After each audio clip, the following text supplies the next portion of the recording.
नमस्कार, स्वागत है आपका हमारे चैनल पर। ज्ञानवापी का मुद्दा अब सुप्रीम कोर्ट पहुंच चुका है और सुप्रीम कोर्ट ने भी जो सर्वे किया जा रहा है ज्ञानवापी के तहखाने में, उसे रोकने से मना कर दिया था। जहां तमाम अवशेष, तमाम चीजें तहखाने से आज निकल कर सामने आई हैं सर्वे के दौरान, तो वहीं दूसरी तरफ असदुद्दीन ओवैसी और कांग्रेस की भी राजनीति इस पर शुरू हो गई है। सुप्रीम कोर्ट से एडवोकेट हैं सिद्धार्थ सर, और सिद्धार्थ सर से बात करते हैं। सर, किस तरीके से देखते हैं आप उस पूरे मामले को कि जहां सर्वे किया जा रहा है ज्ञानवापी के तहखाने में, तमाम खंडित मूर्तियां, तमाम अवशेष निकलकर सामने आ रहे हैं? जी, अगर आपको याद होगा इसमें तो वाराणसी जिला मुख्यालय का एक ऑर्डर आया था इसके अंदर कुछ महीने पहले, कुछ महीने पूर्व, जिसमें जो वहाँ के डिस्ट्रिक्ट मजिस्ट्रेट थे उन्होंने ये ऑर्डर दिया था कि वहाँ पे सर्वेक्षण शुरू किया जाना चाहिए, क्योंकि ऐसे साक्ष्य मिले थे जिससे कि एक इस बात का अनुमान लगाया जा सकता था कि यहाँ पे प्राचीन मंदिर हुआ करता था। और जिस समय औरंगज़ेब भारत के राजा थे 1657 से 1708 के समय में, उस समय 1680 के आसपास काशी विश्वनाथ मंदिर के हिस्से में वहाँ पे तोड़फोड़ करके वहाँ पे एक मस्जिद, ज्ञानवापी मस्जिद बनाई गई थी। और क्योंकि उसके नाम में ज्ञानवापी है तो ये माना जाता है कि यहाँ पे एक पहले काशी विश्वनाथ का एक हिस्सा था, मंदिर था वहाँ पे। तो इस मुद्दे को जो है वो वाराणसी जिला मुख्यालय ने कहा कि इसमें सर्वे जो है वो होना चाहिए। उस सर्वे को मुस्लिम पक्ष ने, मुस्लिम पैरोकारों ने उसको सुप्रीम कोर्ट में लेके आए और सुप्रीम कोर्ट में उन्होंने कहा कि सर्वेक्षण ज़रूरी नहीं है, सर्वेक्षण के ऊपर स्टे लगाना चाहिए। तो सुप्रीम कोर्ट में जो हमारे माननीय न्यायाधीश हैं सुप्रीम कोर्ट के, रमन्ना जी, उन्होंने यही कहा कि इस समय सर्वेक्षण पर रोक लगाए जाने का कोई औचित्य नज़र नहीं आता।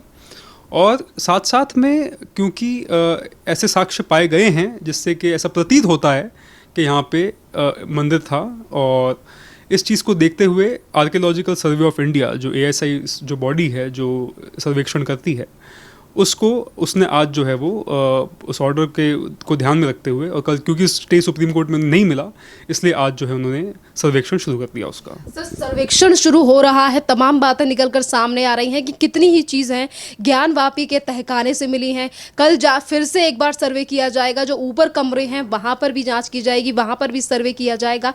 राजनीतिक पार्टियों की बात करें तो क्या न्यायालय पर भरोसा नहीं है? जो असदुद्दीन ओवैसी कह रहे हैं कि हम दूसरी मस्जिद नहीं खोना चाहते। यही बात जो है मैं बार बार कहता भी हूँ आपके चैनल के माध्यम से कि जो राजनीतिकरण शुरू होता है वो यहीं से होता है। आप एक सत्य को उजागर करने के आपने एक मुहिम छेड़ी है, अब उस सत्य सामने आएगा तो सत्य मेरे हिसाब से सभी दलों को, जो भी इसमें पार्टी हैं, उनको वो एक्सेप्ट होना चाहिए। मुझे कहीं ना कहीं ऐसा लगता है कि असदुद्दीन ओवैसी साहब को भारत की जो न्यायिक प्रक्रिया है उस पर भरोसा नहीं है, और साथ साथ में कहीं ना कहीं उनके लिए, जैसा कि एक बार वो अपने आप को एक first as a Islamist consider करते हैं, बाद में एज ए जो सिटीज़न है इंडिया का वो मानते हैं, तो कहीं ना कहीं उन लोगों के लिए धर्म जो है वो उनकी पहली प्रायोरिटी है देश के ऊपर।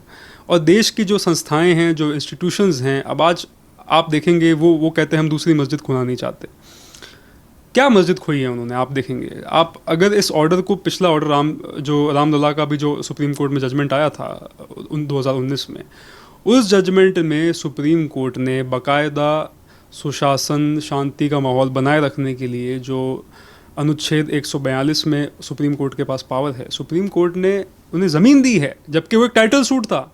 अगर आप लीगली इस चीज़ को, अगर आप उसका अध्ययन करेंगे तो आप देखेंगे टाइटल सूट में सुप्रीम कोर्ट ने अनुच्छेद 142 में अपनी पावर को एक्सरसाइज किया और उनको सरयू के किनारे 5 जो है एकड़ में ज़मीन दी है मस्जिद बनाने के लिए। तो ऐसा किस देश में होता है? तो ये हमारे देश की जो है ये पद्धति है, इस देश में हम लोग इस चीज़ को मानते आए हैं, तो ये हमारी इंस्टीट्यूशनल पावर है। तो आप इस चीज़ को दरकिनार करते हुए अपनी ओछी राजनीति, वोटों की राजनीति इसमें लेके आते हैं। और मैं कहता हूँ अगर साक्ष्य हैं तो साक्ष्य के आधार पे सुप्रीम कोर्ट, जो भी कोर्ट है, चाहे डिस्ट्रिक्ट कोर्ट हुआ, चाहे सुप्रीम कोर्ट हुआ, चाहे हाई कोर्ट हुआ, वो अपना फैसला सुनाएंगे। अब आपको ये डर है कि नहीं, इससे क्या है कि हम लोगों के ऊपर जो है, मुसलमानों के ऊपर आंच आने वाली है, ये है, तो ये आप इस तरीके से मुसलमानों को बदला रहे हैं, उनको एक तरीके से देश से अलग करने की कोशिश कर रहे हैं। सर्वे किया जा रहा है, आखिरकार राजनीतिक पार्टियों का किन बातों का डर है? अगर बार बार पे कहा जाता है कि संविधान के अनुसार काम होना चाहिए, सर्वे किया जा रहा है, कोर्ट अपना काम कर रही है, कमेटी भी वहां पे लगी हुई है, पुलिस फोर्स वहां पर तैनात है, डर किस बात का है? बार बार पर सर्वे को रोकने के लिए राजनीतिक पार्टियां क्यों आगे आ रही हैं? राजनीतिक पार्टियों का मतलब सिर्फ अपने वोट बैंक से है, उनको धर्म आस्था से कोई मतलब नहीं है। यहाँ पे देखा जाए, अगर मैं साफ साफ शब्दों में बात कहूँ, कांग्रेस की और AIMIM की और भी जो क्षेत्रीय दल हैं इसके अंदर जो उत्तर प्रदेश में हैं, तो सब ये लोग, इन लोगों का असली मुद्दा ये है कि किसी भी तरीके से मुसलमानों को मेन स्ट्रीम में नहीं आने दें। मुसलमानों को जो एक मेन स्ट्रीम जो सिस्टम है हमारे देश का, अब आज आप बात करते हैं सच्चर कमेटी रिपोर्ट की, आप बात करते हैं मुसलमान इतने सालों से पीछे रह गए। आपने मुसलमान बहनों को जब ट्रिपल तलाक का जजमेंट आया तब आपने उसका विरोध किया। आपने राम मंदिर का जजमेंट आया, रामलला का जजमेंट आया, लैंड टाइटल डिस्प्यूट में आपने उसका विरोध किया। तो आप चाहते ही नहीं है कि जो मुसलमान जो संख्या है वो मुख्य धारा में जुड़े। कोई भी कानून बनता है, आप उसके अंदर हिंदू मुस्लिम ढूंढने लगते हैं। उस चीज़ का प्राय ये नहीं है कि उसमें मुसलमानों को आपको अलग करना है, लेकिन आप चाहते ही नहीं हैं कि मुसलमानों का जो जोड़ हो वो मेन स्ट्रीम में हो, और आप इसीलिए उनको अंधेरे में रखते हैं। उनके वोटों को आप क्या है कि संग्रहित करना चाहते हैं, और इसीलिए आज ये स्थिति आ गई है कि आज कोई चीज़ जो कोर्ट के मद्दे है, आप उसको लेके भी जो है आप इस तरीके से बरगला रहे हैं मुसलमानों को कि नहीं ये सही नहीं है। ये एक तरीके से क्या है कि आज देश का सुप्रीम कोर्ट भी आप लोगों के खिलाफ हो चुका है। तो इस ये जो स्थिति है, इसी से क्या होता है कि रेडिकलाइजेशन बढ़ता है with in the Islam Muslim community. और मेरे हिसाब से मुसलमानों को भी ये चीज़ समझनी चाहिए, और इस तरीके की जो प्रोपोगंडा है जो इनके नेताओं का रहता है उसमें नहीं आना चाहिए। सर, आज जो सर्वे हुआ है तहखाने का ज्ञानवापी में, आज उस तरीके से खंडित मूर्तियां और तमाम चीज़ें निकलकर सामने आई हैं। देश की जनता जो हर चीज़ को लेकर अपनी राय सोशल मीडिया पर आजकल रखने लगी है, तमाम लोगों की बात ये सामने आ रही है कि खंडित मूर्तियां ज्ञानवापी के तहखाने से मिली हैं। क्या इन चीज़ों को ही छुपाने के लिए बार बार पे जो मुस्लिम कमेटी है या फिर तमाम जो लोग हैं वो सुप्रीम कोर्ट से लेकर इस जाँच का विरोध कर रहे थे, सर्वे का विरोध कर रहे थे? जी, एक बात मैं यही कहना चाहूँगा, जैसा कि आपने कहा, इसमें स्थिति में क्या होता है कि जो इनके धार्मिक नेता हैं, ख़ास तौर पे जो ओवैसी हैं, जो कि अपने आप को एक मसीहा मानते हैं या आप ऐसा प्रोजेक्शन करते हैं कि भाई मैं मुसलमानों को एट लार्ज रिप्रेजेंट करता हूँ इंडिया में, आप इनको देखेंगे तो ये चीज़ जो है आप पाएंगे कि इनका इस जो लीगल पूरा प्रोसेस है इसके अंदर उनका कोई बिलीफ नहीं है। और अब रही बात कि जब उन्हें लगता है कि हाँ कहीं ना कहीं इनकी राजनीति को इस चीज़ से ठेस पहुंच सकती है, तो ये लोग क्या करते हैं कि एक ओपिनियन मोबिलाइज करना स्टार्ट कर देते हैं और ये विक्टिम कार्ड प्ले करना शुरू कर देते हैं कि भाई हाँ अब देखिए मूर्तियाँ सामने आ गई तो अब कहीं ना कहीं क्या है, इस्लाम खतरे में है,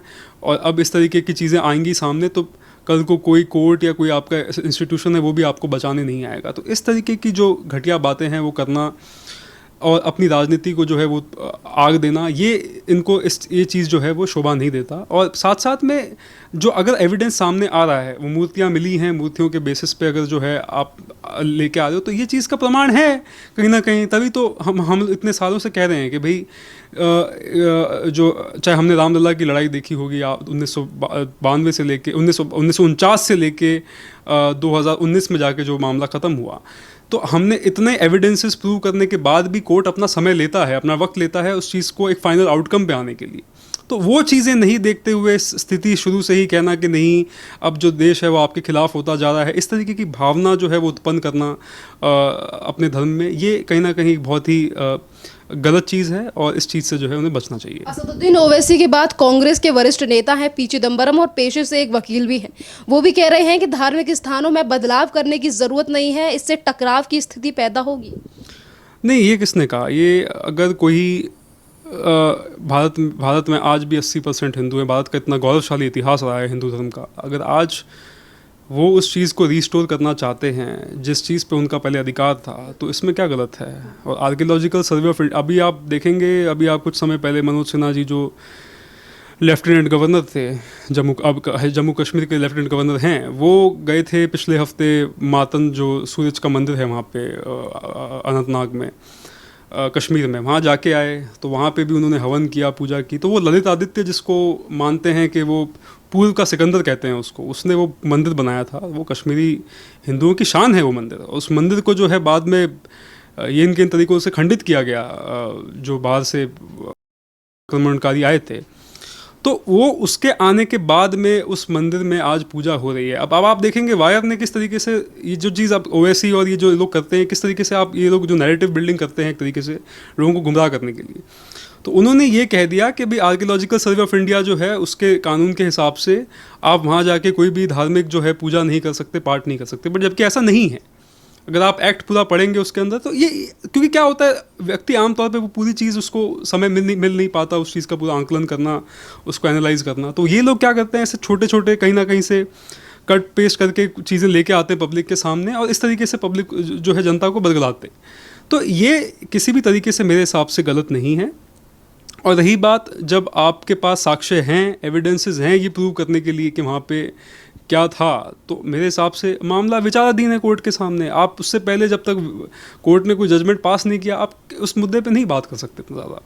सर, जिस तरीके से ज्ञानवापी को लेकर राजनीति हो रही है ये पहली बार नहीं है। चाहे फिर हम राम मंदिर की बात करें, जिस तरीके से 9 नवंबर 2019 में ये फैसला सामने आया, उसको लेकर भी असदुद्दीन ओवैसी, जैसा कि कुछ देर पहले आपने जिक्र किया कि सुप्रीम कोर्ट की तरफ से आवंटित की गई थी ज़मीन मुस्लिम पक्ष के लिए, मस्जिद के लिए। उस वक्त पर भी असदुद्दीन ओवैसी ने कहा था कि हमें भीख में दी हुई ज़मीन नहीं चाहिए, हमारी मस्जिद को शहीद कर दिया गया है। अगर कोर्ट की तरफ से कोई फैसला आता है तो उसको लेकर हमेशा राजनीति क्यों की जाती है? क्या ये ध्रुवीकरण की राजनीति हो रही है? क्या सिर्फ एक पक्ष का वोट लेने के लिए जो असली साक्ष्य हैं उन्हें दबाने का प्रयास किया जा रहा है? वही बात है ना, वो अमूमन वो एक आर्ग्यूमेंट लेके आते हैं, वो ब्लेम डालते हैं भारतीय जनता पार्टी पे या हिंदू पक्ष पे कि भाई देखिए आप भी ध्रुवीकरण की राजनीति हो रही है। बट आप इस तरीके के जब आप स्टेटमेंट देते हैं, भाई 2019 9 नवंबर का जो फैसला था सुप्रीम कोर्ट का, वो एक फाइनलिटी थी एक चीज़ के ऊपर कि भाई हाँ स्टैंप लग गया है कि भाई यहाँ पे क्या बनना चाहिए और ये किसकी जगह है।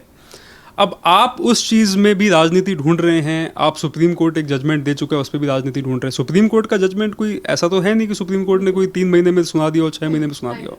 उसमें कम से कम 10 साल लगा है। 2010 में इलाहाबाद हाई कोर्ट ने, जो उनकी पीठ थी, उन्होंने जजमेंट पास किया था उस ऑर्डर, उसके बाद में कम से कम 9 साल लगे उसको सुप्रीम कोर्ट में।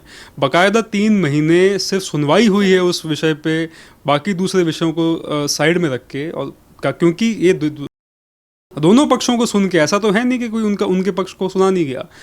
और साथ साथ में उन लोगों ने जो है अपना रिव्यू भी फाइल किया, सब कुछ किया। तो कहने का मतलब ये है कि जो हमारी एक न्यायिक प्रक्रिया है, इतना जिसमें एक वाइब्रेंट जो हमारा जुडिशल प्रोसेस है, उसको पूरी तरीके से फॉलो करते हुए ऑर्डर पास करने के बावजूद अगर इनका इन इंस्टीट्यूशंस में भरोसा नहीं है, तो मैं यही कहूँगा कि मेरे हिसाब से इनका भरोसा